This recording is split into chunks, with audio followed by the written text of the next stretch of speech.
آپ سن رہے ہیں طبقاتی جدوجہد، انقلابی سوشلزم کا علمبردار۔ جموں کشمیر انتخابات کا سراب، تحریر حارث قدیر۔ پاکستان کے زیر انتظام جموں کشمیر کی قانون ساز اسمبلی کے 10ویں عام انتخابات اختتام پذیر ہو گئے ہیں۔ پاکستان میں حکمران جماعت پاکستان تحریک انصاف 25 نشستوں پر کامیابی حاصل کر کے تنہا حکومت بنانے کی پوزیشن میں آ گئی ہے۔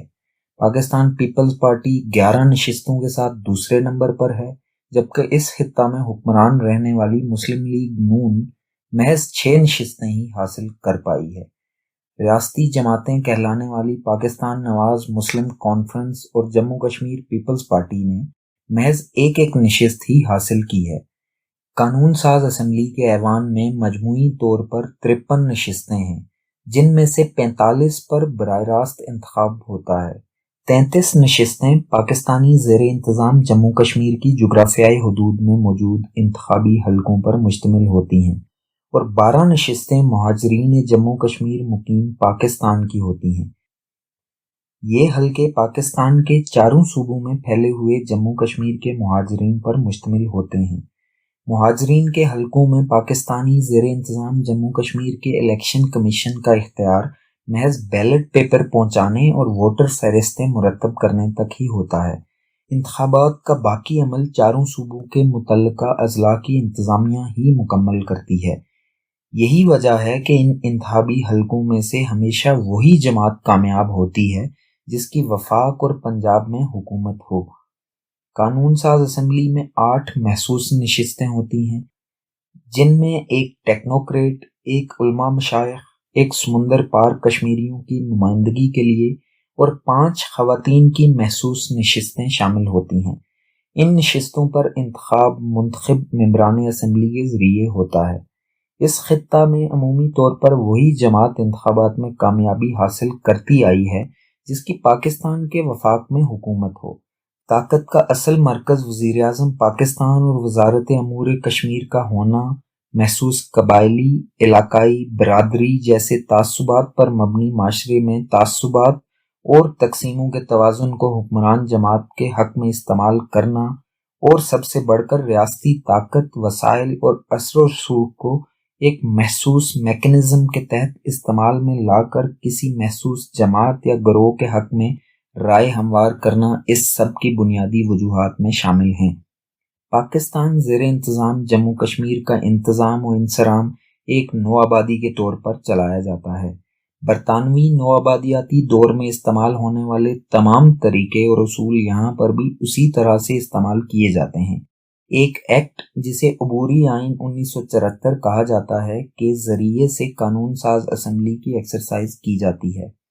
قانون ساز اسمبلی کے پاس چھوٹی سڑکیں بنانے اور دیگر چھوٹے موٹے تعمیراتی کام کروانے کے علاوہ کم ہی اختیارات موجود ہیں۔ قانون ساز اسمبلی 2/3 اکثریت کے باوجود اس عبوری آئین میں کوئی ترمیم اس وقت تک نہیں کر سکتی جب تک وزیر اعظم پاکستان منظوری نہ دے۔ اعلیٰ عدالتوں میں ججوں کی تقرری کے لیے بھی وزیر اعظم پاکستان کی منظوری ضروری ہوتی ہے۔ درجہ چہارم کی اسامیوں کے علاوہ دیگر تمام درجوں کی اسامیوں کی تخلیق کے لیے بھی پاکستان سے بھیجے گئے سیکٹری مالیات سے مالیاتی منظوری لینا ضروری ہوتی ہے۔ 50 میگا واٹ سے زائد بجلی کی پیداوار کے لیے ہائیڈل پاور پلانٹ لگانے کا اختیار بھی مقامی اسمبلی اور حکومت کے پاس نہیں ہے۔ پاکستان کے چاروں صوبوں میں 4G انٹرنیٹ فراہم کیا جا رہا ہے، گو وہ بھی افغانستان سے کچھ درجے ہی بہتر ہے، تاہم پاکستانی زیر انتظام جموں کشمیر میں ابھی تک 4G انٹرنیٹ کے لیے لائسنس ہی سیلولر کمپنیوں کو جاری نہیں کیے جا سکے ہیں۔ قانون ساز اسمبلی نے اپنے تمام تر اختیارات کو بروئے کار لاتے ہوئے محض ممبران اسمبلی کی تنخواہوں میں اضافے اور ہر ممبر اسمبلی چاہے وہ ایک ہی دن ممبر رہا ہو کو تا حیات پینشن کی ادائیگی کے قوانین ضرور منظور کیے ہیں، لیکن کرونا وبا سے متاثر ہونے والے چھوٹے تاجروں، دہاڑی دار مزدوروں سمیت بیرون ملک کرونا لاک ڈاؤن کی وجہ سے نوکریوں سے ہاتھ دھو بیٹھنے والے مزدوروں کو مالی امداد فراہم کرنے کے لیے 1 روپے کی منظوری دینے کی اہلیت اور صلاحیت یہ اسمبلی اور حکومت ظاہر نہیں کر سکی ہے۔ 40 لاکھ سے زائد آبادی پر مشتمل اس خطے میں 90,000 کے لگ بھگ سرکاری ملازمین پر مشتمل سروسز سیکٹر کے علاوہ روزگار کا کوئی باضابطہ ذریعہ موجود نہیں ہے۔ 141 ارب روپے کے بجٹ سے 113 ارب روپے کا بجٹ انتظامی اخراجات پر خرچ ہوتا ہے۔ 28 ارب روپے کا ترقیاتی بجٹ ہوتا ہے، جس کا تقریباً 80% 53 ممبران اسمبلی ترقیاتی اسکیموں کے نام پر حاصل کرتے ہیں، اور انہی اسکیموں اور ٹھیکوں سے مال بھی کمایا جاتا ہے، اور انتخابات میں سیاسی رشوت کے طور پر بھی یہی اسکیمیں استعمال ہوتی ہیں۔ انہی اسکیموں کی رشوت پر پلنے والی ایک سیاسی پرت تیار ہوتی ہے جو علاقائی اور قبیلائی سربراہان کو حلقہ انتخاب پر مسلط رکھنے میں کلیدی کردار ادا کرتی ہے۔ بجٹ کا 28% محکمہ تعلیم پر خرچ ہونے کے باوجود سیاسی مداخلت، بوسیدہ انفراسٹرکچر منصوبہ بندی کے فقدان اور تعلیمی معیار کی گراوٹ کی وجہ سے سرکاری تعلیمی اداروں کی ایک بڑی تعداد ایسی ہے جہاں طلبہ سے زیادہ اساتذہ موجود ہیں۔ تعلیم کے کاروبار کو سرکاری سرپرستی میں پروان چڑھایا جا رہا ہے، اور ایک بڑے انفراسٹرکچر پر مشتمل سرکاری تعلیمی اداروں کی نجکاری کی راہیں ہموار کرنے کے لیے ایک سوچے سمجھے منصوبے کے تحت تعلیمی اداروں کو برباد کیا جا رہا ہے۔ 60% نوجوانوں پر مشتمل آبادی میں سرکاری اعداد و شمار کے مطابق 10.26% بے روزگاری ہے۔ خواتین میں بے روزگاری کی شرح سرکاری اعداد و شمار کے مطابق 23.91% ہے۔ 20 سے 30 سال کے نوجوانوں میں بے روزگاری کی شرح 25% سے زائد ہے۔ محکمہ تعلیم اور صحت کے علاوہ خواتین کے لیے روزگار کے مواقع نجی بینکوں اور نجی تعلیمی اداروں میں ہی موجود ہیں۔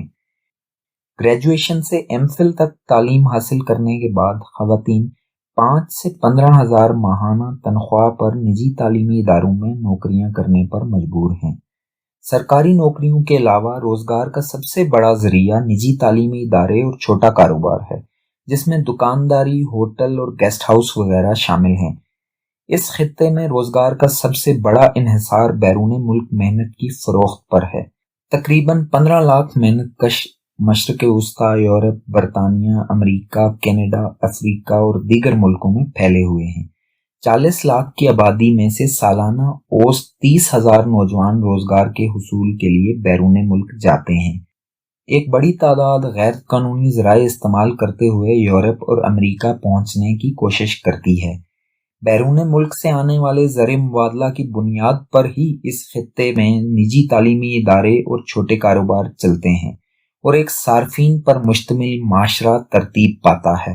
بجٹ کا ایک بڑا حصہ صحت پر بھی خرچ کیا جاتا ہے، لیکن اس سب کے باوجود سرکاری اعداد و شمار کے مطابق 3,954 افراد کے لیے ایک ڈاکٹر موجود ہے، جبکہ انہی اعداد و شمار کے مطابق پاکستان میں 963 افراد پر ایک ڈاکٹر موجود ہے۔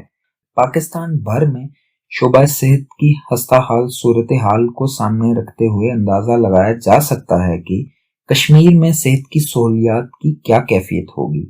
معمولی سے مرض میں مبتلا مریض کو بھی راولپنڈی، اسلام آباد کا سفر کرنا پڑتا ہے۔ سرمایہ دارانہ نظام میں الیکشن ہمیشہ سے سرمایہ کا کھیل ہی رہا ہے، اور عام حالات میں سرمایہ نے ہی انتخابات کا فیصلہ کیا ہے۔ محنت کش طبقے کے پاس سرمایہ دارانہ جمہوریت میں ہر 5 سال بعد استحصالی طبقے کے کسی ایک نمائندے کے انتخاب کا اختیار ہی ہوتا ہے، جسے وہ آزادانہ طور پر پھر بھی استعمال نہیں کر پاتا، کیونکہ سرمایہ، میڈیا، نصاب اور ایک منظم انداز سے رائے عامہ پر اثر انداز ہونے کا اختیار ہمیشہ حکمران طبقات کے پاس ہی رہتا ہے۔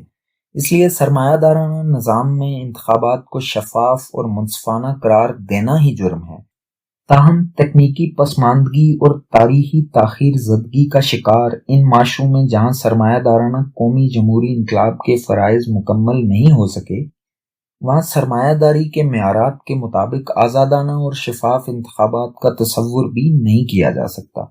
پاکستان جیسے معاشروں میں جاگیرداری کی باقیات موجود ہیں، ماضی کے تمام تر تعصبات بھی موجود ہیں، ریاست کا ایک ضرورت سے زیادہ بڑا ہوا کردار موجود ہے، یہاں تک کہ حکمران طبقہ تاریخی طور پر اتنا نااہل ہے کہ اپنے تحفظ کے لیے تاریخی طور پر بنائی گئی ریاست کے تابع رہ کر حکمرانی کرنے کی اداکاری کرنے پر مجبور ہے۔ یہی وجہ ہے کہ اس نظام کے تحت ایک طاقتور ریاست کے عسکری تسلط میں موجود نو آبادیاتی خطوں کو جدید سیاسی و معاشرتی خطوط پر استوار کرنا کسی طور ممکن نہیں ہے۔ پاکستان زیر انتظام جموں کشمیر کو انتظامی طور پر 10 اضلاع میں تقسیم کیا گیا ہے۔ قبائلی دور کی طرز پر پہاڑوں پر پھیلی آبادی کو 141 ارب روپے کے بجٹ میں بنیادی سہولیات مثلاً تعلیم، صحت، ٹرانسپورٹ، روزگار، رہائش، پینے کا صاف پانی اور سیوریج کا نظام دینا ناممکنات میں سے ہے۔ آبادی کی منصوبہ بندی کے لیے گزشتہ 70 سال میں کوئی ایک انتظام نہیں کیا جا سکا۔ چند شہروں میں سرکاری سطح پر ہاؤسنگ سوسائٹیاں قائم کرنے کی کوشش کی گئی تھی جو سیاسی رشوت اور کرپشن کی نظر ہو گئی، اور ان ہاؤسنگ سوسائٹیوں میں کوئی ایک بنیادی سہولت فراہم نہیں کی جا سکی۔ بے ہنگم انداز میں ڈسپنسریاں، سکول، بنیادی مراکز صحت، پانی کے پائپ اور لنک روڈز کی اسکیمیں سیاسی رشوت کے طور پر مہیا کی جاتی رہی ہیں، لیکن آج تک کوئی ڈسپنسری اور بنیادی مرکز صحت فعال نہ ہو سکا۔ دور دراز دیہاتوں میں قائم سکولوں تک اساتذہ اور طلباء کی ایک معقول تعداد میں رسائی ممکن نہیں پاتی، اور نہ ہی دور دراز دیہاتوں میں لنک روڈز کی تعمیر کے باوجود پرائیویٹ پبلک ٹرانسپورٹ بھی منافع بخش طریقے سے چلائی جا سکتی ہے کہ لوگوں کو ٹرانسپورٹ کی سہولت مل سکے۔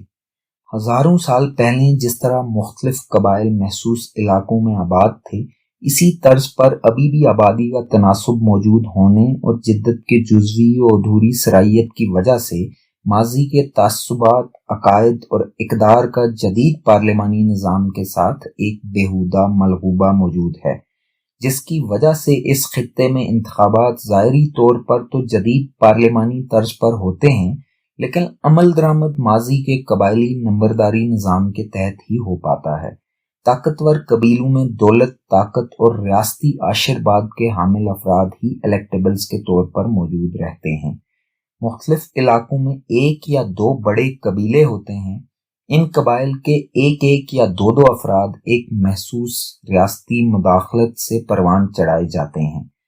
ان افراد میں سے اپنے قبیلے کی حمایت کے علاوہ حلقہ انتخاب میں موجود کم تعداد والے قبائل کی حمایت حاصل کرنے والا انتخابات میں فاتح قرار پاتا ہے۔ فنڈز اور طاقت کا منبع حکومت پاکستان کے پاس ہونے کی وجہ سے حکومت پاکستان کے نمائندے کو زیادہ حمایت مل جاتی ہے۔ ان افراد کو ریاستی اداروں کی پشت پناہی بھی حاصل ہوتی ہے، اور اگر وہ کسی سے نالاں ہو جائیں تو اس کے متبادل اسی طرح کی شخصیت تراش لی جاتی ہے۔ کرونا وبا کی وجہ سے مشرق وسطیٰ میں روزگار کے متاثر ہونے، لاک ڈاؤن کے نفاذ سے مقامی سطح پر کاروبار کی بندش اور مہنگائی کے طوفان نے اس خطے میں محنت کشوں کی زندگیوں کو بری طرح متاثر کیا ہے۔ معاشی بربادی نے موجودہ انتخابات پر مختلف نوعیت کے اثرات مرتب کیے ہیں۔ بڑے پیمانے پر بے روزگار ہو کر وطن واپس لوٹنے والے محنت کشوں کی ایک بڑی تعداد ماضی میں پاکستان سے آپریٹ ہونے والی 2 جماعتوں کے بجائے 3 جماعتوں کے انتخابات میں حصہ لینے اور قبائلی، علاقائی اور برادری کے تعصبات میں شدت کی وجہ سے ٹرن آؤٹ 58% رہا ہے۔ تاہم اس مرتبہ انتخابی وعدوں کے بجائے انتخابات سے قبل ہی کچھ نہ کچھ وصول کرنے کا رجحان زیادہ حاوی رہا ہے۔ مریم نواز نے 19 بڑے جلسے کیے جن میں ہزاروں افراد نے شرکت کی۔ قومی تعصبات کو ابھارا گیا۔ تمام پارٹیوں نے خطے کو پاکستان کا صوبہ بنانے کے امکانات کے گرد قومی سوال کو ابھار کر الیکشن مہم چلائی، اور یہ باور کروانے کی کوشش کی گئی کہ اس خطے کو پاکستان کا صوبہ بنائے جانے کی سازش تیار کی گئی ہے۔ جبکہ عمران خان نے قومی سوال کو ابھارے جانے کی وجہ سے مریم نواز کی مقبولیت کو دیکھتے ہوئے ایک قدم اور آگے بڑھ کر کشمیریوں کو ایک خود مختار ریاست بنانے کا اختیار دینے کے ریفرینڈم کا اعلان بھی کر ڈالا۔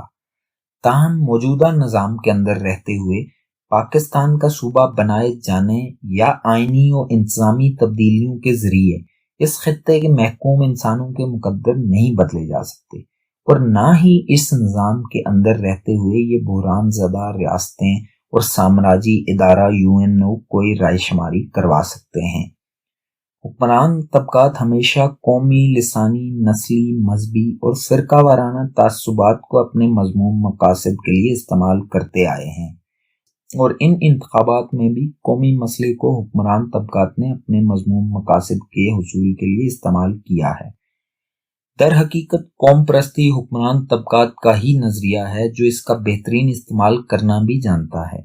سرمایہ دارانہ نظام کے تحت مسلط اس سامراجی قبضے کی موجودگی میں نہ تو جموں کشمیر کی محکومی کا خاتمہ کیا جا سکتا ہے اور نہ ہی اس خطے کے محنت کشوں اور نوجوانوں کے مسائل حل کیے جا سکتے ہیں۔ ان پسماندہ خطوں کی ترقی جتنے وسیع پیمانے پر وسائل اور منصوبہ بندی کی متقاضی ہے، اس کا سوال بھی اس دیوالیہ نظام میں پیدا نہیں ہو سکتا۔ جموں کشمیر کی آزادی اور سیاسی، معاشی اور سماجی مسائل کے حل کی طاقت اور راستہ محنت کش طبقہ خود ہی بن سکتا ہے۔ وہ وقت اب زیادہ دور نہیں ہے جب ہاتھوں سے ووٹ دینے کی روش کو تبدیل کیا جائے گا، پیروں سے ووٹ دینے کی راہ اپنائی جائے گی۔ محکومی، استحصال اور ظلم کے خلاف صدیوں سے جدوجہد کی تاریخ رکھنے والے اس خطے سے اٹھنے والے نوجوانوں اور محنت کشوں کے طوفان پورے برِ صغیر میں انقلابی بغاوتوں کا موجب ہوں گے۔